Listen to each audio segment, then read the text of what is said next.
I think we're live. We'll see. I'm using a dedicated camera for this, and I don't even know what it looks like, so we're going to find out in just a second. And we'll make sure that we're live. We got some distractions, some noise happening there. Let's see here.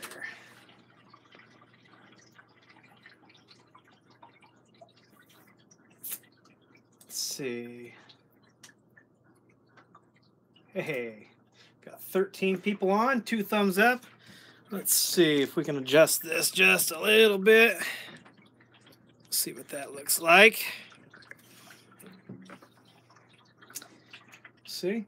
Hi, I'm Willie, and welcome to my channel.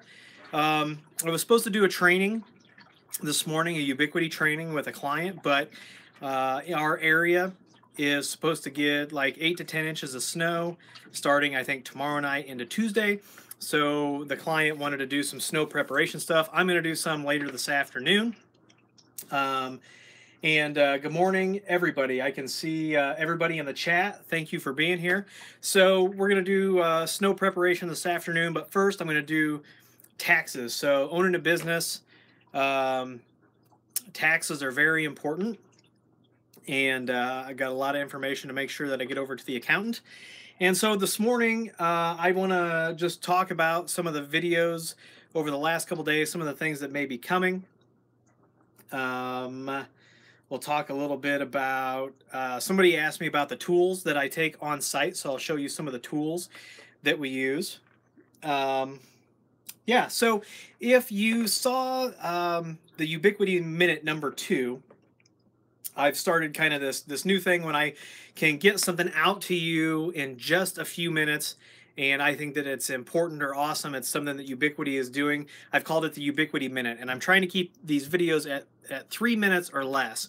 And the last one that I did actually has Ubiquity has, they're calling it the Enterprise of Things, and so they have a dimmer switch and an LED panel. So I do have some of those on the way, and I'm going to do videos on those. And then they released the Flex camera, and the Flex camera sold out in 20 minutes. It looks like it's pan tilt zoom, but until we get it and we hook it into a controller, there's not going to be a really good way to know. There's 46 of you here. If you're here, make sure you hit that thumbs up button. If you just stumbled upon the channel, make sure you hit subscribe too. And I see that people are really starting to trickle in. We got 48 of you. That's amazing. I'm going to give myself a thumbs up here. Now there's 17. But so the first thing that I'm going to do, we're going to open it up for a few questions, and then we'll talk about, maybe we'll look at camera stuff specifically, and then we'll talk about tools. So, all right, here is... yeah, somebody said that it looks like I'm wearing a poncho. It's not a poncho. This is a Bass Pro Shops hooded sweatshirt. So, hello, everybody. I'm going to be doing taxes. Entire audience leaves. Yeah, no, I could probably use some help. I'm not going to do my taxes live. That would be absolutely ridiculous. You get to see me get frustrated, and I usually have a pretty even keel, but taxes have a lot of moving pieces, and I'm still learning some things. So, all right, so let's scroll up, see if there's any questions here. You'll have to forgive me. Got inspired by Sean Woods, and so we went for a little jog this morning, and my nose is running now. Let's see.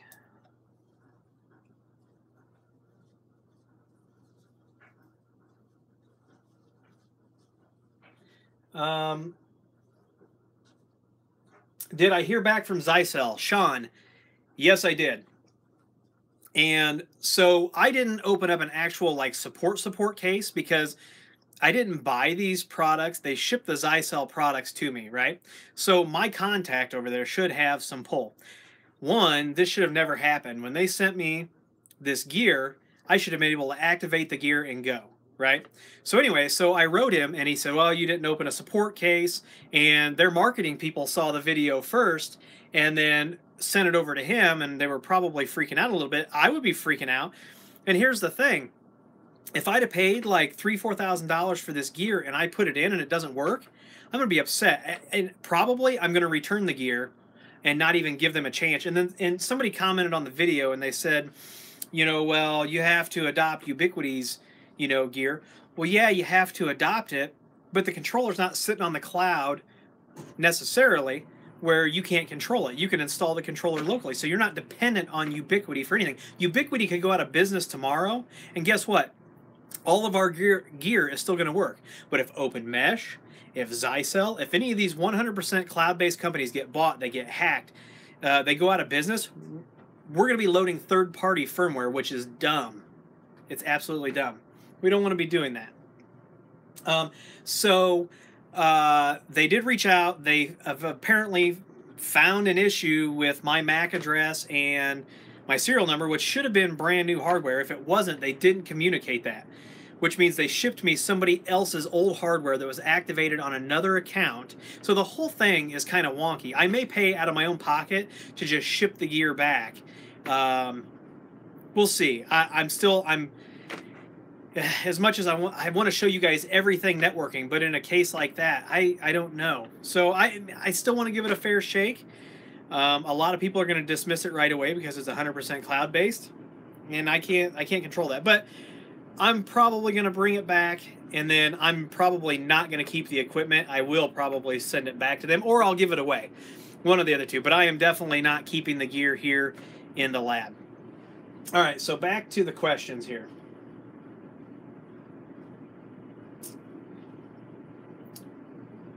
Let's see. Hi, Ireland. Let's see.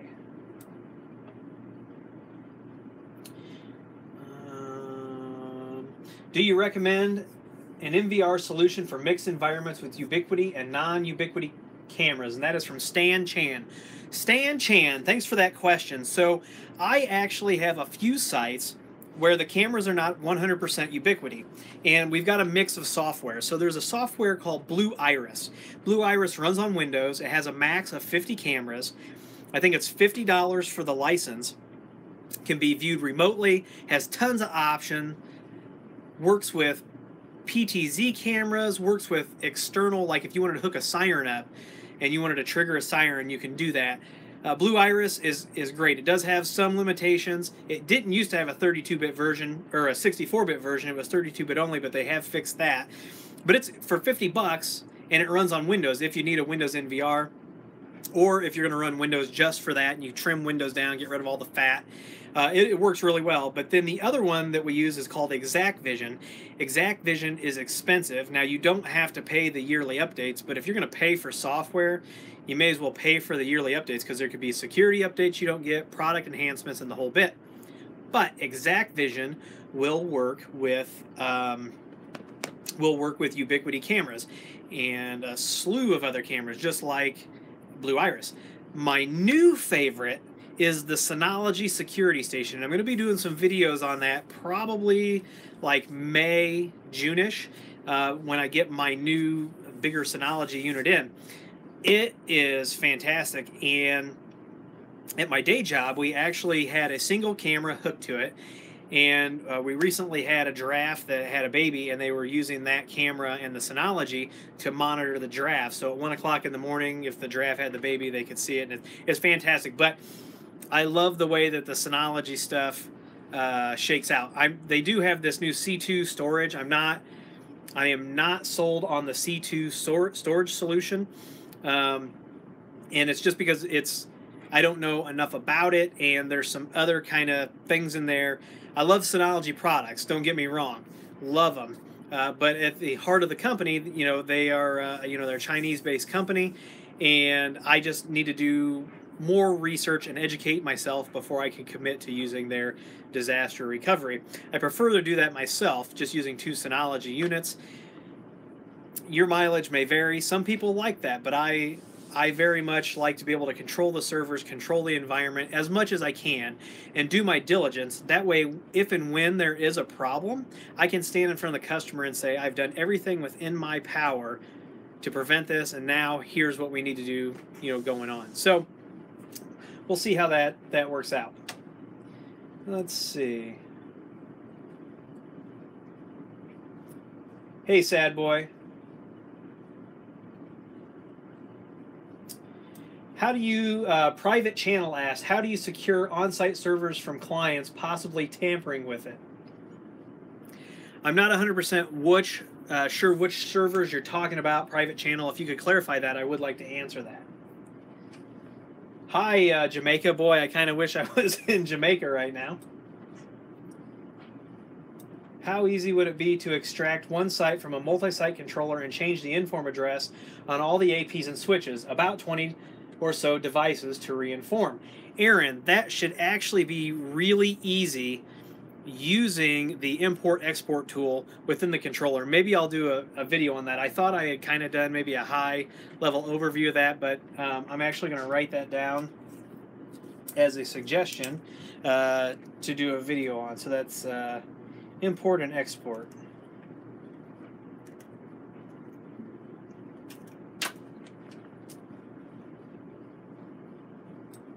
Yep, Synology does rock.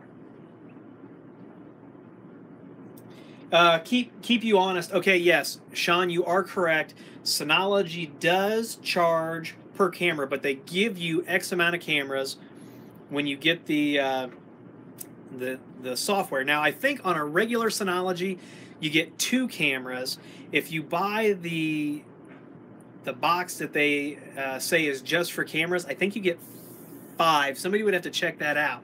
But the camera's licenses aren't really that expensive. For me, it's not a deal breaker, because here's why. Let me tell you why I don't mind paying for Synology. Now, I am going to pay for the VPN. We're going to hook all the Ubiquity gear up to Synology VPNs. We're going to do that. That's coming this year. It's going to cost me $10 per site that I connect the Synology to, but I'm going to tell you why I don't mind paying it. Because the shit just works. The Synology software just works. I don't have to jack with it. It's good stuff. I don't mind paying Synology $10, you know, to keep, you know, upgrading the software, because it's just like with Ubiquity. I don't mind swapping out Ubiquity's, you know, hardware every 3, 4, 5 years, because they don't charge us for any of the software. And their licensing model is it's going to end up destroying traditional, not destroying, it's going to end up having a large impact on traditional companies like Cisco, Juniper, all these companies who think that they need to charge us $5,000 for a switch, and then, you know, $2,000 a year or $1,000 a year for the support and everything like that. So I'm 100% on board with the Ubiquity licensing model. You know, then you've got MikroTik. They're kind of in the same boat, but they charge you for different versions of router OS. I don't know how I feel about that, but Ubiquity, they by far, Ubiquity and Synology, by far at this point, have my favorite licensing model besides Linux, which is it's free, and if you want to pay for support, you can. The video looks like you are in an interrogation room. So I'm in a very small confined space, yes. Thank you for noticing that. Are you going to do some SNMP videos? We can definitely do some SNMP videos. I'm going to write that down. It's good to know what you all want to see. Hey, Barry. I don't know if you're going to get any of that snow that we're going to get, but it's going to be interesting. We went to the grocery store last night because, I mean, it'll be, if it starts in and we've already got 6 inches of snow, people are going to freak out. Let's see. Have you done DNS forwarding on the ERX? If so, how many sites do you estimate will be the max? So Havoc, the edge routers all have a cache built into them, and I think it's based on the amount of cache. Now you got me questioning it. I don't know if it's sites or total number of the cache storage. You'd have to poke around on the back end of the edge router for that.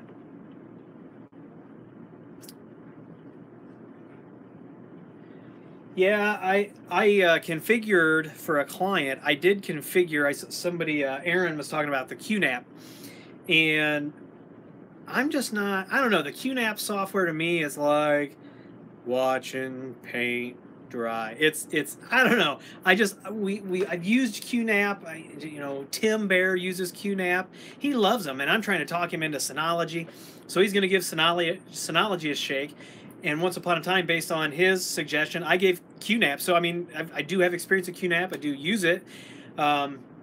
And I just configured one last month for a user. We're using their VPN instead of the edge router. We're passing it through because we need to do some things that the edge router doesn't support. And it was very easy to set up. I don't know. It's just something about the look. I don't know. It's weird. It's one of those weird things. Like, I can't eat jelly. I don't know. It's weird. All right. What's the best way to auto back up your edge router config? Delano Hornbuckle, please email me. I'd like to talk to you about that because we are working on spinning up a new company right now where we are going to do managed services.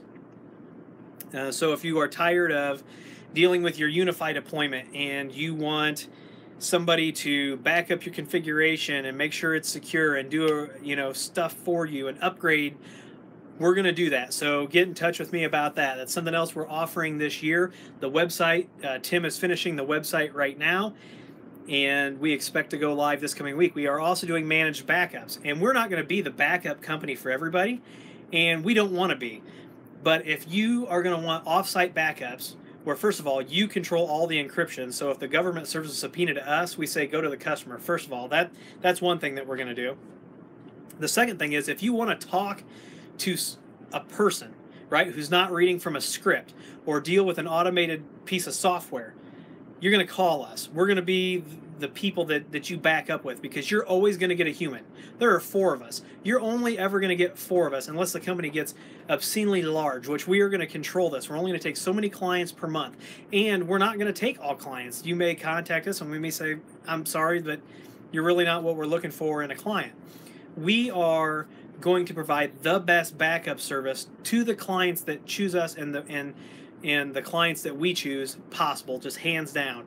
And so we're also doing some managed services along with that. So if you're interested in remote backup and you're interested in managed services, we're not getting into PCs and your servers yet. We are concentrating on 2 things because we're really good at those 2 things. I don't think anybody else is any better at those 2 things: remote file backup and network device monitoring. So, and configuration backups and things like that. So get a hold of me if you're interested in that. I will edit this real quick, and if it'll let me. It doesn't look like it's going to let me. Oh, there it goes.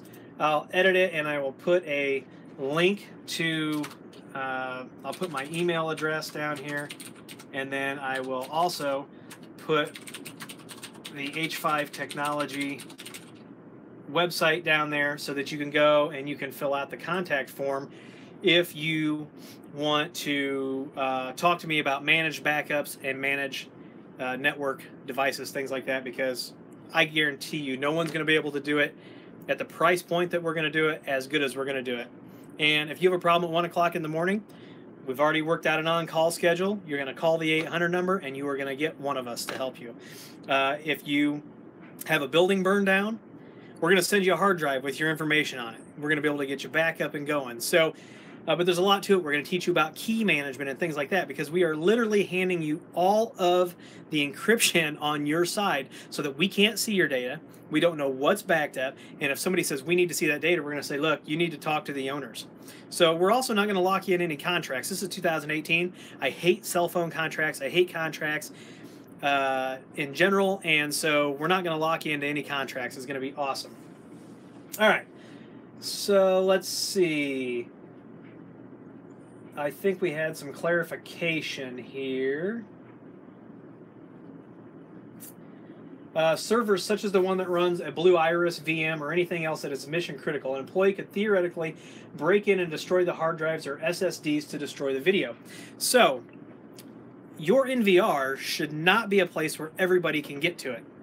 And also in the rooms where we have our NVRs, there are cameras, and they're not always linked to the local NVR. So a lot of times for our server rooms, we actually have a central NVR that's located offsite, and all of our server room cameras are fed back to that central NVR so we can see who's coming and going.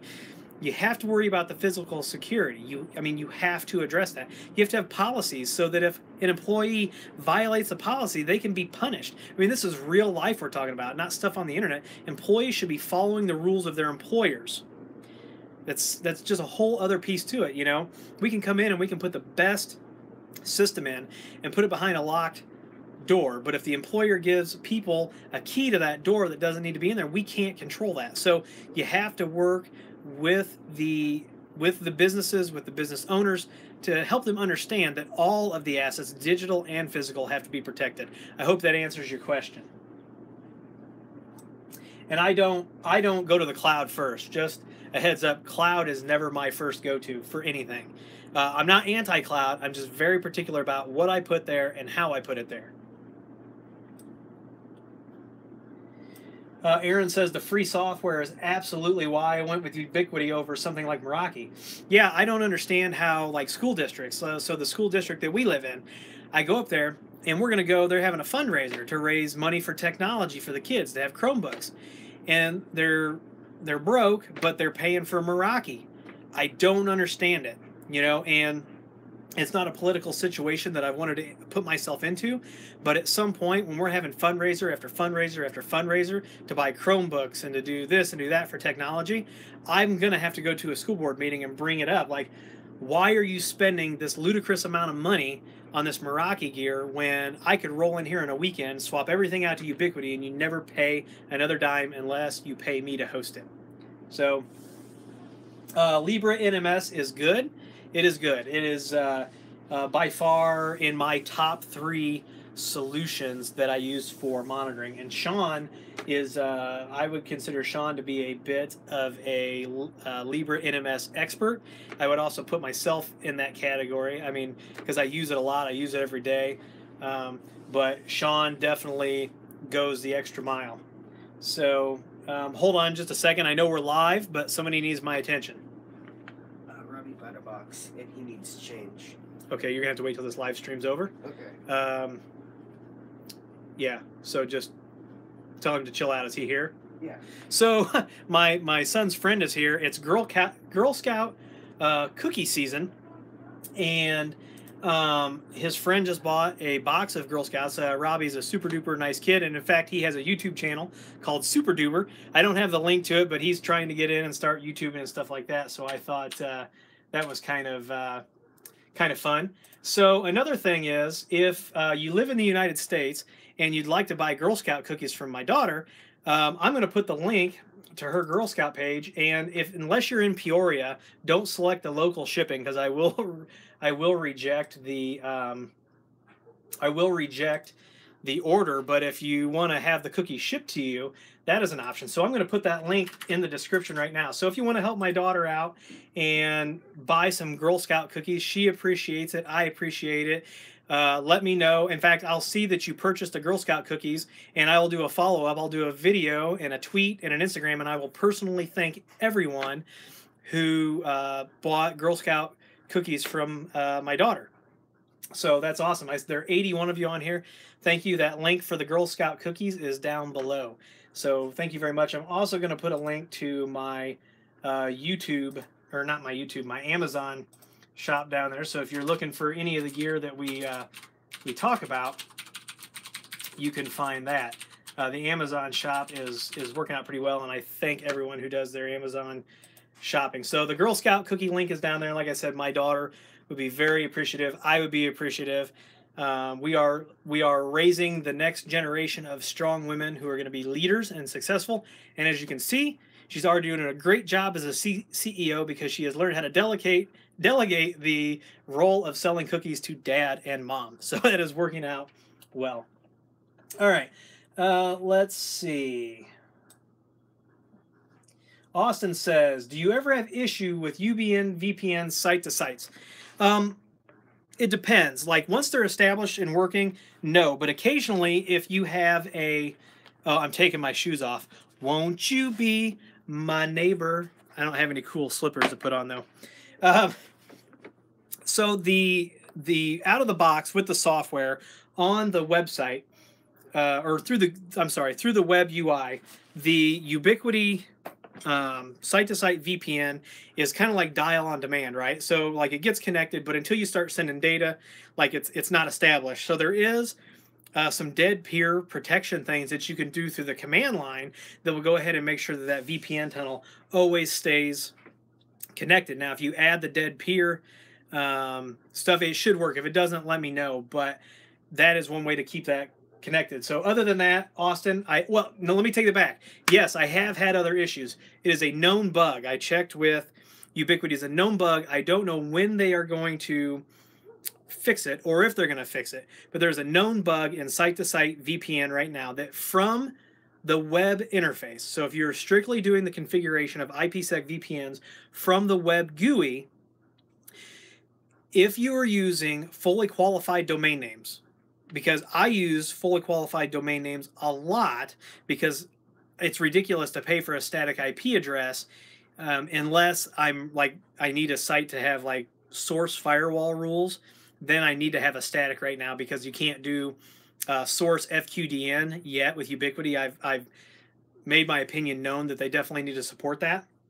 But if you're using site-to-site VPN with an edge router and you are using fully qualified domain names, there is a bug that if you have only configured it through the web UI, that you have to use the same pre-shared key for all of your peers.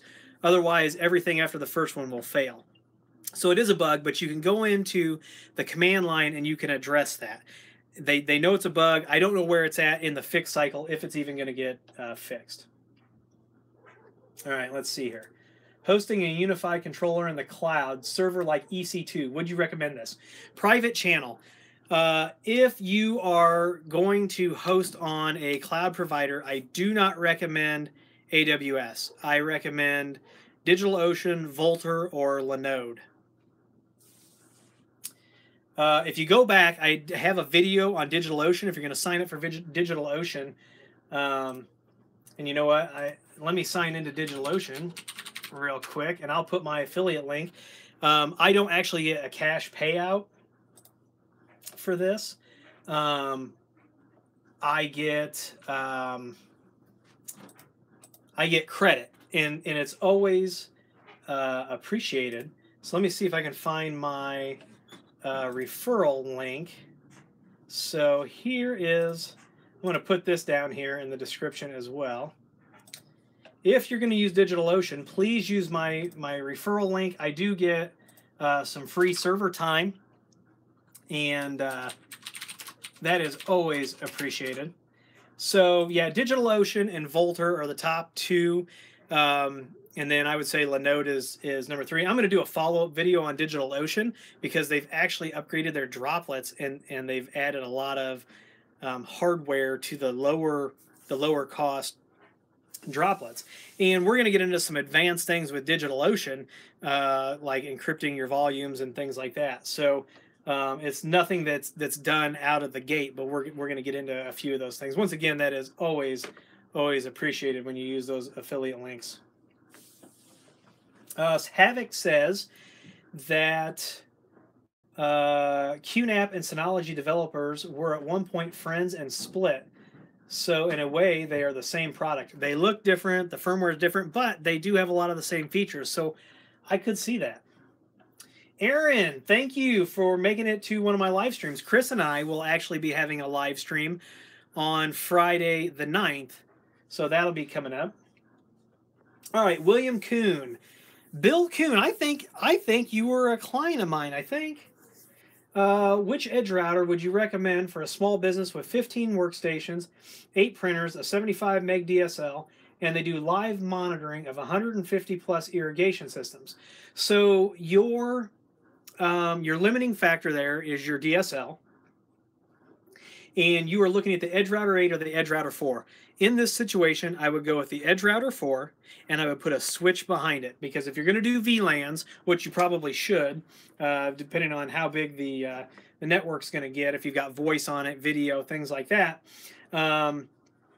you don't want to do a software switch. There are only 2 Edge routers that have a switch chip in them, and that is the Edge Router X. So the Edge Router X actually has a dedicated switch chip, which means when you configure switch 0, it's not done in the software wholly, it is done on the hardware, which is why these things are so efficient when you're doing switching and VLANs. Then according to Ubiquiti, this is the front of an edge router PoE that is dead that I'm going to be doing a rescue video on. And I want to thank Steve Pepin for sending this over to me. You can see on the front, let me see what this looks like in the camera.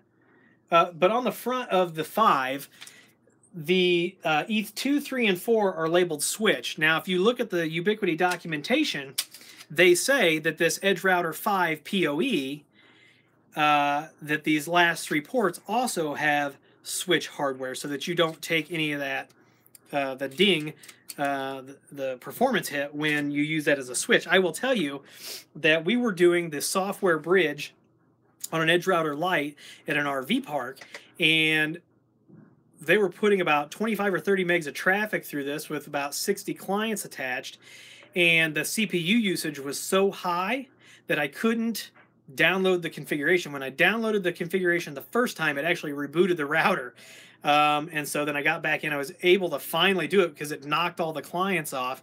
So it was strange. So you will definitely see real-world performance hits when you're doing that software bridge. So definitely, Bill, go with the 4 because I think you'll enjoy it much more. It's a smaller platform, and then put a switch behind it.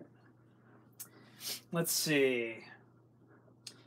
Barry, use that link down there, bro. You know I'll help you out. Ronnie says Linode. I guess I need to make sure that I have Linode affiliate going too. Aaron, thank you for using the guide that I created for DigitalOcean. I appreciate that.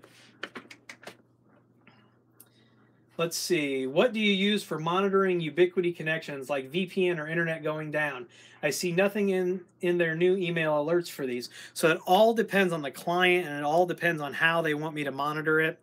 Our monitoring solution is going to be, we're going to have 2 options. One, where we do everything externally and you allow us to VPN in, or we have ports and they're locked down, things like that. The other solution is we're going to ship a 1U appliance to you pre-configured, and we will monitor from the inside out. And the tools that we use are going to be based on the customer preference. We do have an arsenal of about 5 or 6 different tools that we use. Yes. Yeah, still working on that. I'll wait to hear from you on that wireless, Bill. It looks like my current VPS offers more CPU. Are you from America? I am from America, and I do not play Skyrim. My kids play Skyrim. I don't. I'm one of those old people that used to test a computer by playing solitaire. What do you think of physically separating IP camera traffic? I think on a network, if you've got voice, video, and then just regular data, it is a good idea to either run VLANs, and I don't even care if you've only got 5 phones. If you've got the Ubiquiti equipment or any other network equipment, and you can create those VLANs and segregate that broadcast domain and that collision domain, make it smaller, it's always a great idea. It can just make things run a little bit smoother depending on how you set the network up. As far as physically separating it, yes, I have a Ubiquiti camera install at a large printing company, one of the few printers left, I guess, in this area. But anyway, we've got 90 plus Ubiquiti cameras out there. We used a custom-built Dell NVR, but the network for those cameras is completely separate. All the switches are connected via fiber, and then the cameras go in there. I think it's a great idea. Okay, so something else. Over the next couple of weeks, I'm going to be giving away a bunch of these new net tools. And what you're seeing right here is a newer net tool. It's got the rubberized coating on it. I've got 3 of these that I'm going to give away. And this new version has got some new software capabilities that you are going to see over the next couple weeks. You can do packet captures now, and you can plug a USB drive right in here and capture packets directly from this device. So I've been working with the manufacturer because I told them that I'd like to have some advanced capabilities with these devices. I literally carry one of these things every day. This and my keys and my camera, they go everywhere with me. And speaking of cameras, I had another camera here. I wonder what I did with it. Anyway, and so the net tool to me has been really invaluable. Now I have a pocket Ethernet over here, and I'd done some video on it, and then they had something going on, and they're like, please wait to post a video. And then I got busy, and you know, because this creating content is not my full-time job yet. So I didn't edit down the video, and I haven't released it yet. Pocket Ethernet's okay, but I think the net tool is where it's at. I will get to releasing that Pocket Ethernet video, but the new net tool, man, these things are awesome. And wait until you see the software capabilities. So I'm working with NetTool, the company, and we are going to coincide my video releases here in the next week or so with the new software updates. And you are going to absolutely love this. Like I said, I got 3 of these to give away, so you'll have to stay tuned on your chance. But they just keep making these things bigger and bigger. Now, I am under NDA with NetTool, but I'm going to tell you, if you are not in the NetTool family and you are serious about networking and using tools to do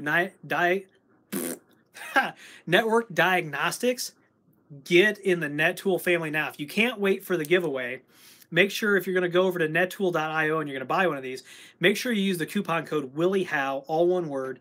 They'll give you some dollars off. So the NetTool is absolutely awesome. So what do we have here? Aaron asked, Chris did a video on Fingbox. And did you ever get a chance to try one out, or any idea how to prevent their network from being spoofed by one of them? So the Fingbox, actually, Chris pinged me when he got his Fingbox, and I told him that I had an idea that they were doing ARP spoofing, and he looked it up, and indeed it is ARP spoofing, and Disney has a device that does this. There are instructions. If you just go out and you do a Google search for ARP spoofing, there are step-by-step instructions on how to do this without a Fingbox. And Fing has not reached out to me. I use their application, but I don't have a need for the Fingbox. If they want to send me one, that's great, and I'll do a video review on it. So here's the deal. What you could do is you could create a separate VLAN, you know, make sure your network's set up appropriately with VLANs, and the Fingbox really isn't going to be able to affect you. It will only work on the same, you know, only works on layer 2 because it's dealing with MAC addresses, so it's spoofing at layer 2. So if you start introducing different layers of the network, the Fingbox is absolutely useless. So, hey Netherlands, let's see, is the new NetTool for sale, or is it still in beta? That I don't know. I'm for some reason I was thinking that the new one was already out. I'm not 100% sure. I haven't talked to him about that. I literally just got this in the mail, so I can do the review this weekend after I get my taxes done, or get the stuff from my accountant. I'm going to review this, play with the firmware that they sent me, and then we're going to talk about doing a release schedule.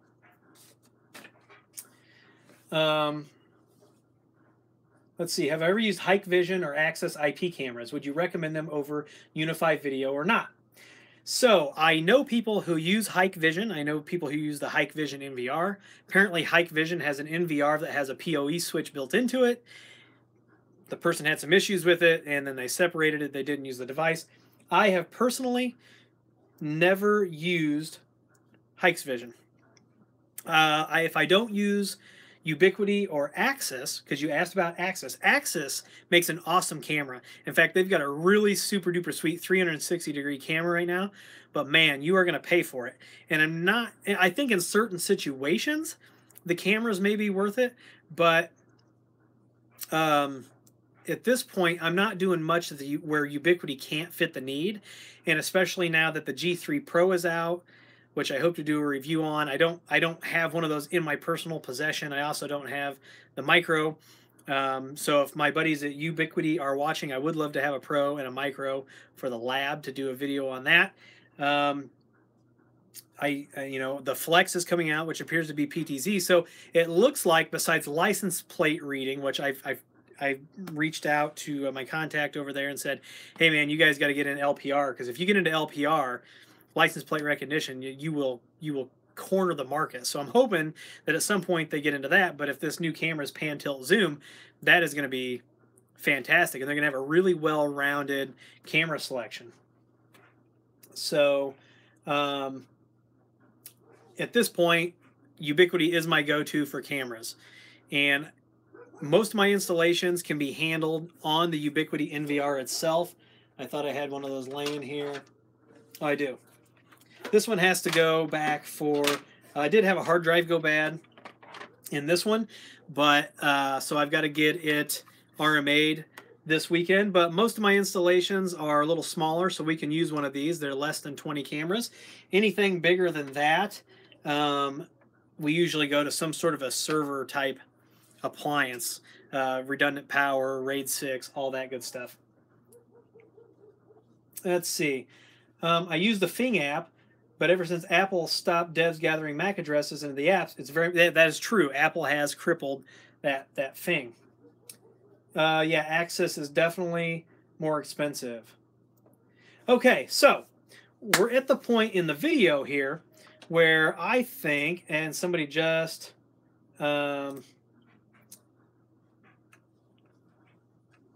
messaged me, not 100% sure what that is about here, but okay, back to the live stream. Let's talk about tools. So somebody asked me, what is in your toolkit when you go on site? Well, I've got one of my toolkits right here, and we will take a look at that. But first, I want to show you this tool that I bought. This is called, it's from Qubit, and it goes on your reciprocating tool. You can see where it hooks in right here.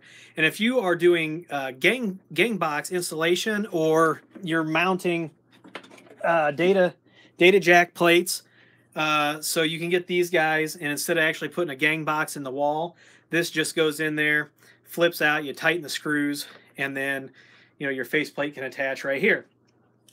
These are absolutely awesome. They are time saving. You don't have to have an entire gang box. But for people who can't cut a straight line, or people who have to do 150, 300 of these, this gang box cutter goes on, and it goes against your drywall, and it reciprocates, and in just a few seconds you have a perfectly cut gang box hole in your drywall. This thing is going to save me so much time, and it's awesome. And in fact, I'm going over to Tim's house, and we're going to do a video on this, and we're going to mount some stuff in some drywall. So that'll be coming here in the next couple weeks, because also you're going to get to see me and a couple guys at Tim's take down a 30-foot tower, bring it back here, put the tower up, and start mounting wisp gear on it. So that is coming as soon as the weather turns for us. But yeah, this Qubit, man, if you go to my Amazon store down there, this thing is absolutely awesome. D-Trickle, if you look in the description, there's a link to my Amazon shop. The single and the double gang Qubits are down. They are in my shop. So, hi, Denmark. Let's see. Yes, electrician scissors are awesome. Can I try it on wood paneling? I don't have any wood paneling. If Tim's got any wood paneling, we'll try it out. Think you'd ever start a Discord server for live discussion with fans? I'd be happy to set up, help mod if you like. I think that'd be neat. I think that would be neat too. We'll have to see, if that would work out. Somebody says, how does that tool prevent you from cutting a hole that isn't level?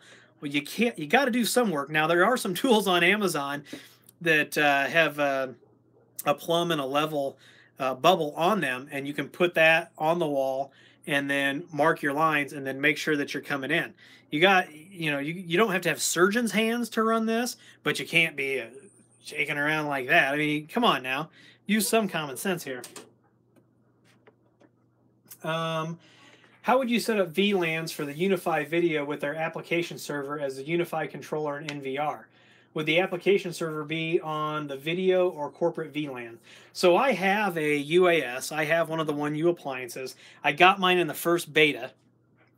So the hardware looks a little different. The contents are the same, but the case looks a little bit different. So I'll have to see if they're okay with me doing a video on that, even though it looks different. They may tell me to pump the brakes.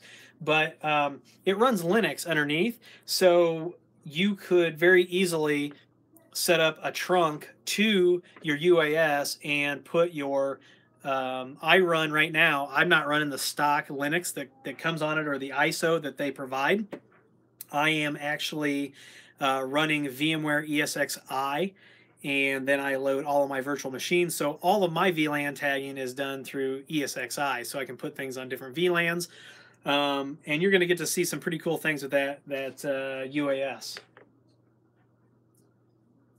Drywall, the thing that separates America and Europe. I'm lucky if I can find drywall on a site here.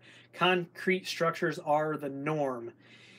Well, they say that in Europe, they build buildings to withstand withstand a war in 200 years. Here, things are kind of disposable unless you find some of the homes out east, you know, that were built out of stone and stuff like that. And there's some around here from back in the day, but it was mostly you know, influential families that had a lot of money, things like that. Somebody asked, is the USG XG8 out yet? As far as I know, the Aaron Locker. So my YouTube channel was demonetized because of a video on how to block ads. So Super Chat is not enabled, but if you go to my YouTube channel, there's a little PayPal icon, and you can send donations through that, and they are always appreciated. Do you recommend the UAS, or is it cheaper to build a system or buy a pre-built? I am going to sell a lot of UASs for higher end deployments. So for me, when you hire me to come in and do a Ubiquiti installation, a Ubiquiti network, first of all, I never mark up the hardware. Zero markup in the hardware. I don't believe in it. That's the first thing. The only way I make money is on the labor, and my labor rate is very reasonable. So I don't mark up the hardware. I give you a list of everything that you need.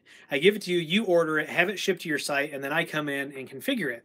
Now, that being said, everything that I order, the RJ45s, those are all the Ubiquiti RJ45s. The cabling is all Ubiquiti cabling, whether it's the outdoor shielded or whether it is the Cat 6. Everything is Ubiquiti. That way, if we run into an issue, we can say, okay, everything was Ubiquiti tip to stern. We terminated everything the way that Ubiquiti says it should be terminated, grounded, the whole bit. So for a brand new installation or even a retrofit, everything's going to be Ubiquiti from the ground up. I make zero profit on hardware. I don't mark it up. I don't want to deal with the taxes. I'm in the state of Illinois.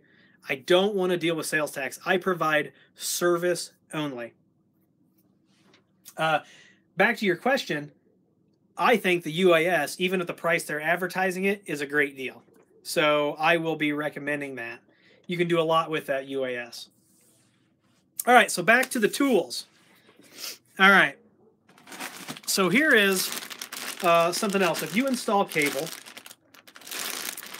these are grommets, and if you're drilling from a house, you know, through siding or whatever, this grommet, I don't know if you can see this, it's got little barbs on the side. So you drill a hole and you slide this guy in, and now you've got a protectant, you know, a protector for that hole, and the only thing that is exposed then is this outside plastic ring, and you run your cable through this. So these are invaluable. They're super duper cheap.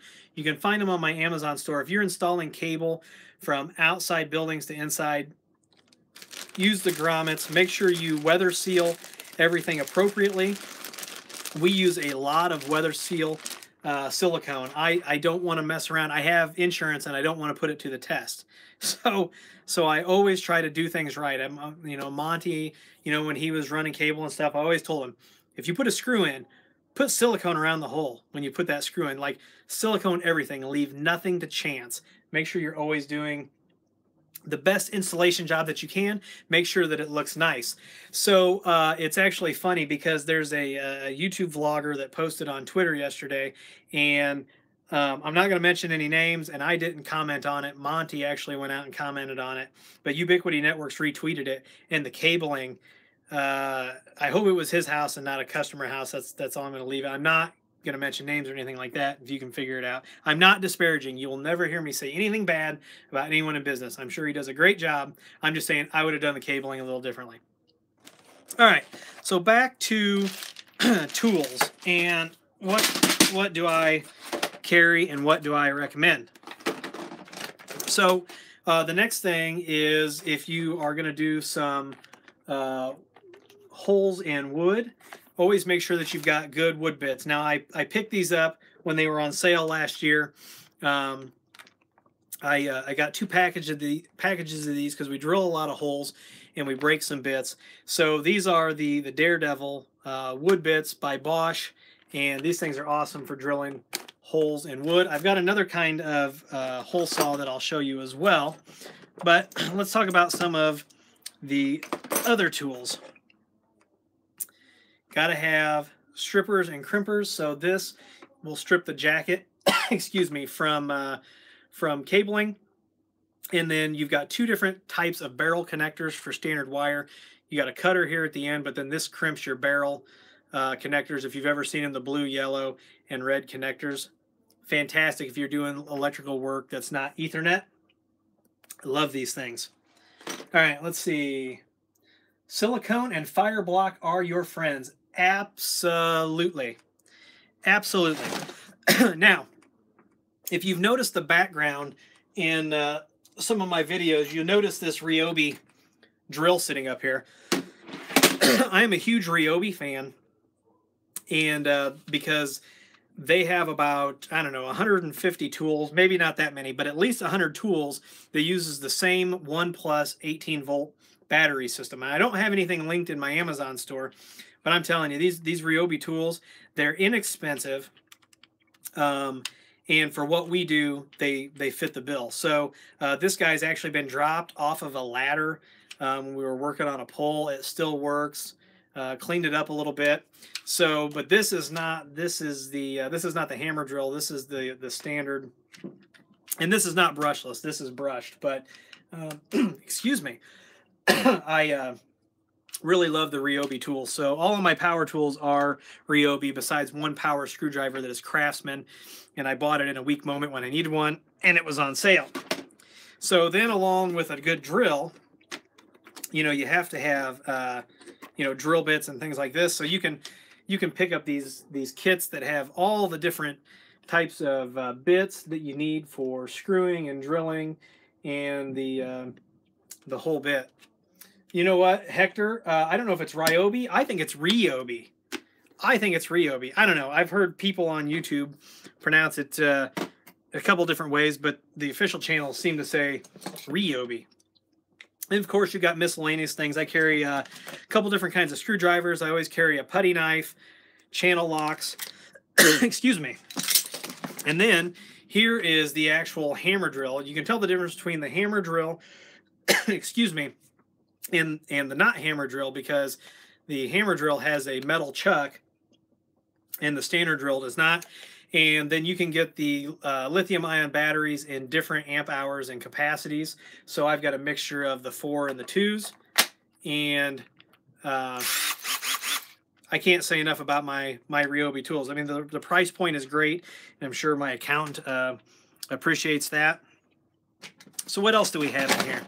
And then we've got a Craig mini pocket jig for creating pocket holes when you're doing any framing.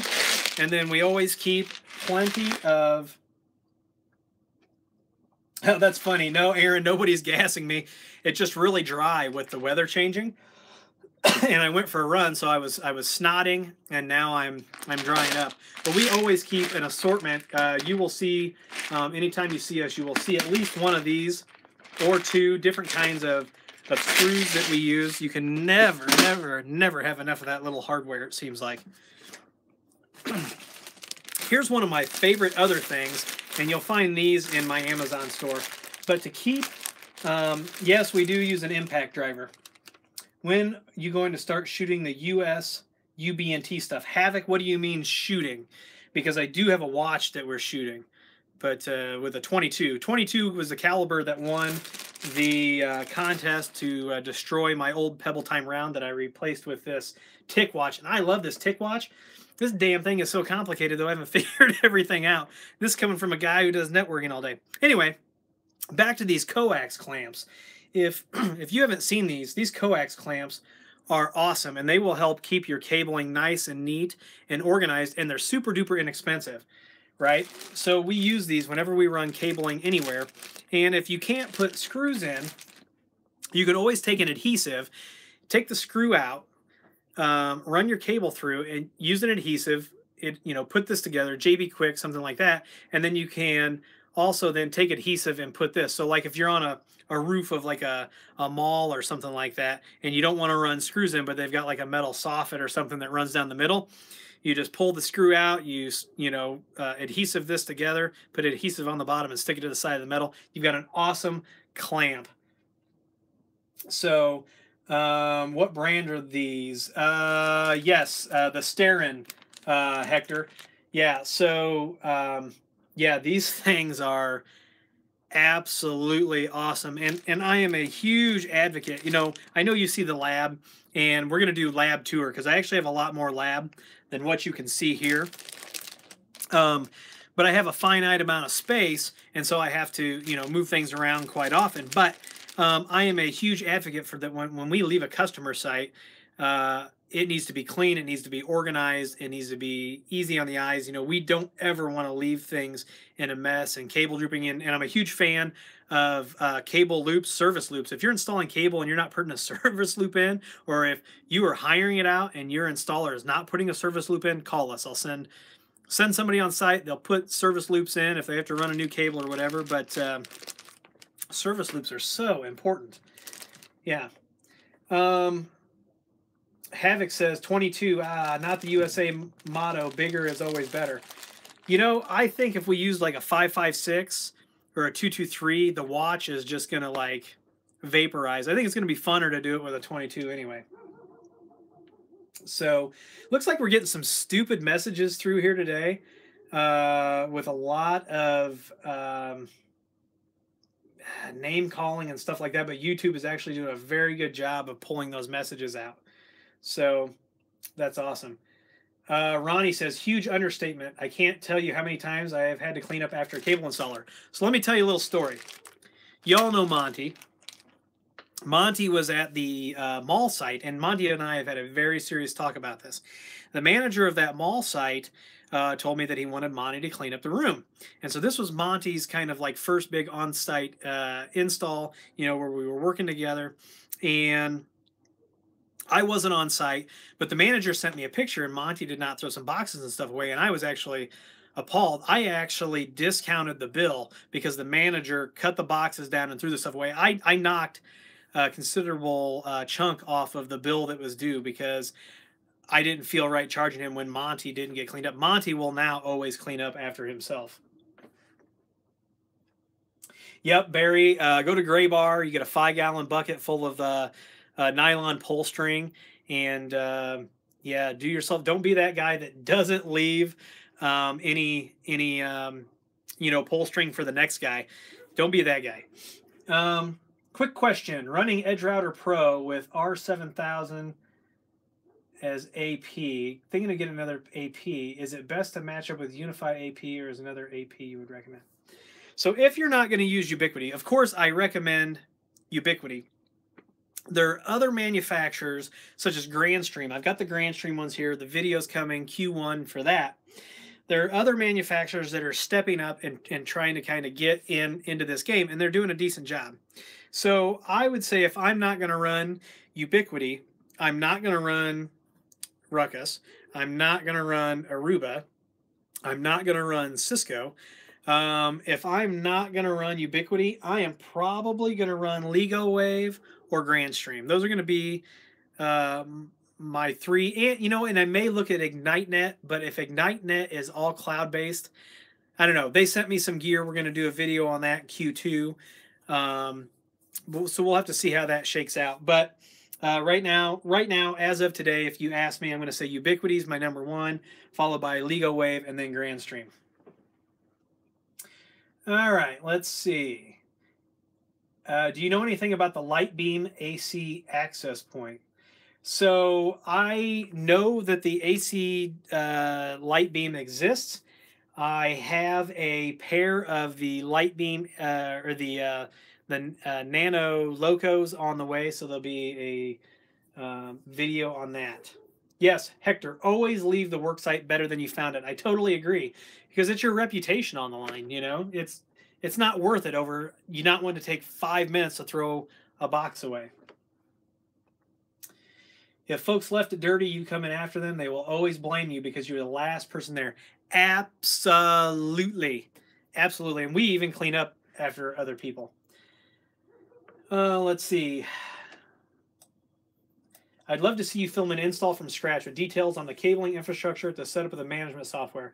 I think it would really be instructive to see your thought process. Oh man, you really want to see inside this? Sometimes I think faster than it can come out competently. So when I'm working by myself and I'm not talking, I'm doing things much quicker. But that is awesome, and we are absolutely 100% in the first half of this year going to do a complete, brand new, selecting the gear, installing it video. And I'm writing that down. Network from scratch. Perfect. All right. Don't waste your time with sonic points. They're horrible. Most things sonic wall, I'm not going to recommend. I've been working on sonic walls. I've also been working on Sophos boxes. In fact, I have to fix the VPN on a Sophos box tonight. Legal Wave does look interesting. Yeah, Legal Wave, we've got their Wisp gear. It's going to go out on the tower right next to the Ubiquiti stuff. We're going to see how they cohabitate. It's going to be very interesting. Bob says, have you seen Ubiquiti APs work poorly if they're lying face up on a table versus ceiling mount? I've seen pictures of some who have it this way.